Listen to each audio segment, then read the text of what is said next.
Y hacer lo que debemos hacer requiere que pensemos adecuadamente. Y Él nos dará esa perspectiva correcta para que podamos ver las cosas como debemos verlas y saber lo que tenemos que hacer, así como el objetivo que necesitamos cumplir. ¿Estás pensando correctamente en cuanto a tu propia vida? En otras palabras, ¿tienes una perspectiva adecuada, la perspectiva de Dios, con el fin de tomar decisiones correctas y comportarte adecuadamente?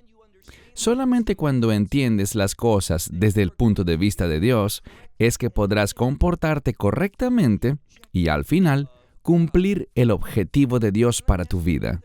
Y te pregunto algo más. ¿Conoces cuál es el propósito que tiene Dios para tu vida? Bien, vamos a verlo en la lección de hoy. Toma tu Biblia y ve conmigo al libro de Romanos, capítulo 15. Carta de Pablo a los Romanos, capítulo 15. En este primer verso, encontraremos a dos grupos de personas sobre los que se hablará. Con frecuencia, estos grupos se han traducido al español como los fuertes y los débiles. Pero si nos fijamos con cuidado en esos términos en el idioma original, tienen más que ver con personas que son capaces, que tienen una habilidad, y los que no la tienen o que no son capaces de hacer algo. Y esto realmente se relaciona con la madurez, con ser espiritualmente maduros y crecer en la fe para que puedas hacerlo. Pablo nos dará instrucciones muy importantes, instrucciones que corresponden con la revelación de la ley. Ahora, Pablo, siendo judío y siendo además fariseo, estaba muy bien familiarizado con la Torá, y él entendía lo que la ley de Dios revelaba y la bondad de la ley de Dios, con el fin de que pudiésemos efectivamente cumplir el objetivo para el cual Dios nos ha creado y por el cual el Mesías nos salvó. Dicho esto, leamos este primer verso en Romanos 15, verso 1. Leemos. Y nosotros, los que somos capaces, debemos... Entonces está hablando de un grupo, y tu Biblia quizás diga los que somos fuertes, debemos, y allí expresa lo que deberíamos hacer. Y hacer lo que debemos hacer requiere que pensemos adecuadamente, y Él nos dará esa perspectiva correcta para que podamos ver las cosas como debemos verlas, y saber lo que tenemos que hacer, así como el objetivo que necesitamos cumplir. De nuevo, verso 1. Pero nosotros, los que somos capaces, debemos, las debilidades de los que no son capaces, debemos soportar. Es decir, existen personas débiles que no son capaces, que carecen de algo. Y nosotros debemos soportar. ¿Qué significa soportar? Significa apoyar, asistir o, esto es muy importante, nosotros debemos suplir lo que les falta a ellos. No se trata de que ellos sean rebeldes, no se trata de que no amen a Dios. Ellos necesitan crecer. Como veremos en un momento, ellos necesitan ser edificados y por lo tanto, en vez de empujarlos a un lado o regañarlos por no ser capaces de hacer lo que necesitan hacer, somos llamados a soportar, aguantar sus debilidades y no solamente aguantarlos, sino asistirles, aprovechar la oportunidad para ayudarles a crecer y madurar, de modo que al final el objetivo sea cumplido. Otra vez, verso 1. Pero nosotros, los que somos capaces, debemos las debilidades de los que son débiles o incapaces, debemos soportar, y noten el final del verso 1. Y no a nosotros mismos, y esto es importante porque en el texto, esto es enfático. Está siendo enfatizado para nosotros. Y no a nosotros mismos debemos agradar. Entonces no se trata de mí, no se trata de si estoy satisfaciendo mis necesidades y mis deseos, ni que la gente me vea a mí del modo que yo quiero ser visto. Ninguno de esos es el objetivo que Dios tiene para ti. no se trata de ti. Entonces dice que no se trata de agradarnos a nosotros mismos. Verso 2. Porque cada uno de nosotros, noten lo que dice, a su prójimo debe agradar. Bien, aquí es donde volvemos a la Torá. Hemos dicho muchas veces, incluso durante el estudio del libro de Romanos, que el fundamento de la ley, el mensaje central de la ley, es amar a nuestro prójimo como a nosotros mismos. Pablo lo dice en Gálatas, toda la Torá se resume en una frase, ama a tu prójimo como a ti mismo. Esto corresponde con lo que acabamos de ver. No se trata de mí, no estoy aquí para complacerme a mí mismo, sino que quiero hacer todas las cosas pendiente de las necesidades que tiene mi prójimo. De eso es de lo que Pablo está hablando aquí. Entonces el prójimo también está siendo enfatizado. Al prójimo deben agradar. ¿Y cómo lo hacemos? Para el bien. ¿Qué significa eso? Para el bien. Hemos estudiado reiteradamente que la palabra bueno o bien tiene que ver con la voluntad de Dios.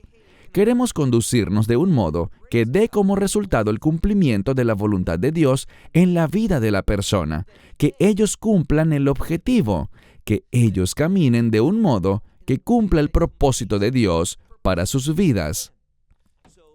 Entonces leemos, para el bien, para la voluntad de Dios, y, esto es importante, para edificación. Esto significa lo siguiente, estas dos cosas funcionan juntas. Debemos preocuparnos por ser una influencia que edifique la vida de otros, de modo que el bien, es decir, la voluntad de Dios, pueda cumplirse en la vida de esa persona, que crezcan y maduren más y más. ¿Por qué? Porque ellos eran personas que no podían, que eran incapaces de hacer cosas, y queremos cambiar eso para ver personas capaces, que se conviertan, como dicen algunas traducciones, en personas fuertes, que puedan ser una fuente de edificación para otros. De eso es de lo que Pablo está hablando en estos primeros 2 versos. Pasemos al verso 3. Aquí vemos el ejemplo, no solo un ejemplo, sino el ejemplo. ¿Por qué?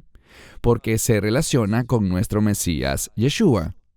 Y una de las cosas que debemos ver sobre el Mesías es, usualmente, y esto lo vemos especialmente en los Evangelios, que cuando Cristo es mencionado, Él será mencionado en una de 2 maneras. Lo que se enfatiza más es que Él es el Hijo de Dios o el Hijo del Hombre. O se enfatiza su divinidad cuando se le llama el Hijo de Dios, o su humanidad cuando se menciona como el Hijo del Hombre. Y cuando el énfasis está en su humanidad, lo que busca enseñarnos es que Él es el ejemplo para nosotros, tal como lo vemos en el verso 3. No solo es un ejemplo, sino que es el ejemplo perfecto. Verso 3. Porque ni aun el Mesías, también es algo enfático, ni siquiera a sí mismo se agradó. A eso no fue a lo que vino, sino que dice que antes bien, tal como está escrito. Y de nuevo, me encanta esto porque vemos una y otra vez que el propósito del Mesías es cumplir la palabra de Dios. Recuerden que Él es el ejemplo que debemos seguir. Entonces, ¿por qué debo preocuparme? Por la palabra de Dios, que yo viva de una manera que si yo creo en lo correcto, entonces viva de un modo correcto, con el fin de cumplir la voluntad de Dios. Ese debe ser el objetivo de todo creyente, pero cuando lo cumplimos, viene un objetivo mayor, y de eso es de lo que hablaremos enseguida, pero leamos de nuevo.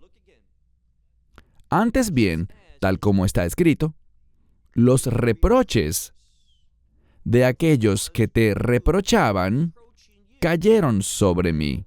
Es decir, existen personas que quieren echar reproches sobre nosotros. Y esos reproches cayeron, dijo el Mesías, sobre mí, es decir, cayeron sobre el Mesías. Él tomó todos los reproches y toda la vergüenza. Esto tiene implicaciones importantes, porque con frecuencia nos preocupamos demasiado por lo que dice la gente. Él me faltó el respeto, o ella me ha irrespetado. No debemos preocuparnos por eso, en lo absoluto. ¿Por qué? Lo que esta escritura dice es que todo ese irrespeto lo tomó el Mesías. Él lo tomó sobre sí, de modo que no tengamos ya que preocuparnos por eso, intentando justificarnos, intentando presentarnos de una manera que impresione a las demás personas.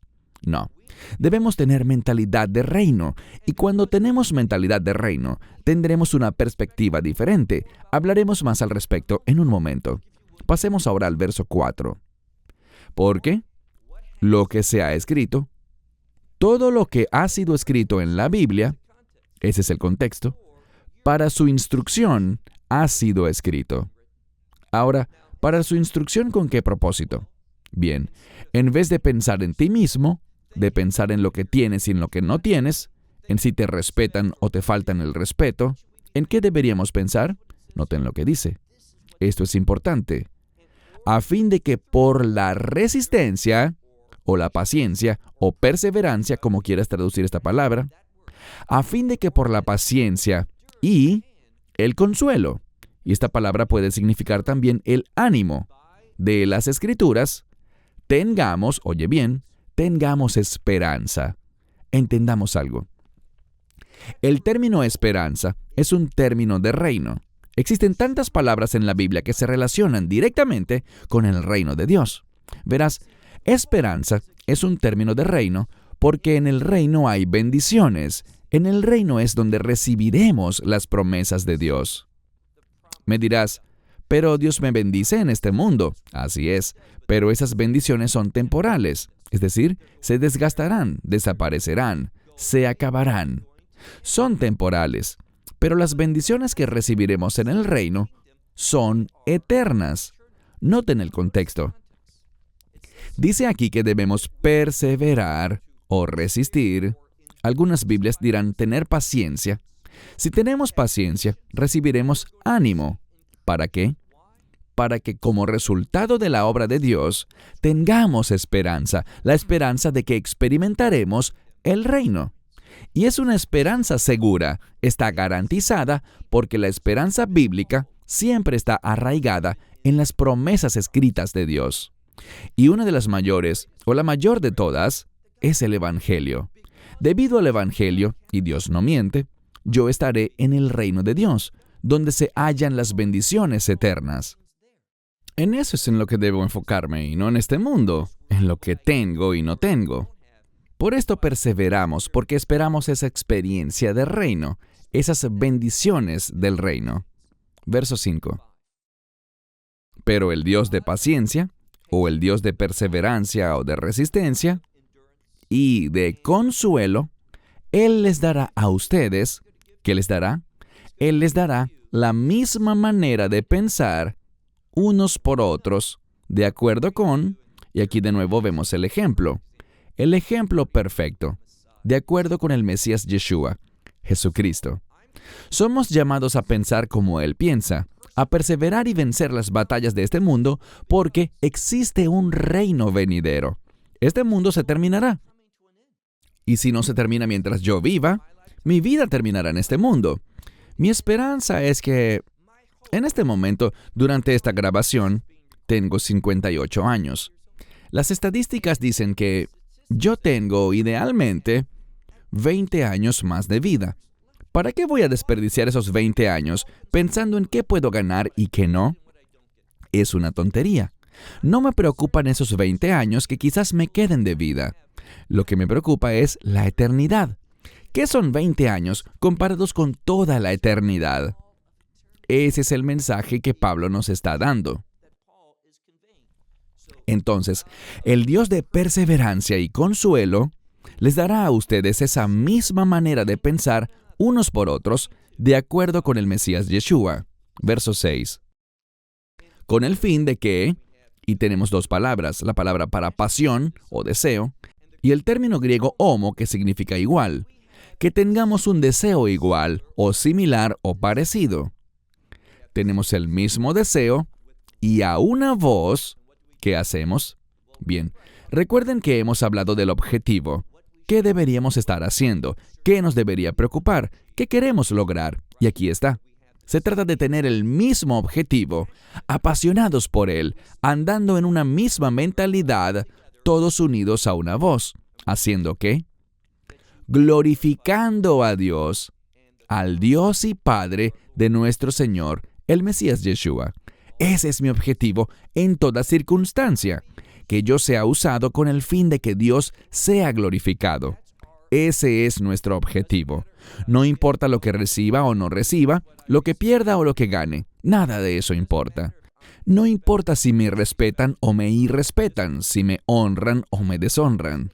Lo que la gente haga no produce la menor diferencia. Lo que hagan o digan de mí, si al fin y al cabo yo me estoy comportando de un modo que le da la gloria a Dios. Ese es el verdadero éxito. Así que no piensen que el éxito es cuán grande es mi casa, cuán costoso es mi vehículo, qué vestimentas uso, si son de diseñador o no, cuánto dinero tengo en mi cuenta bancaria o si tengo grandes inversiones. Ese no es el éxito. Estas cosas en sí mismas no son ni buenas ni malas.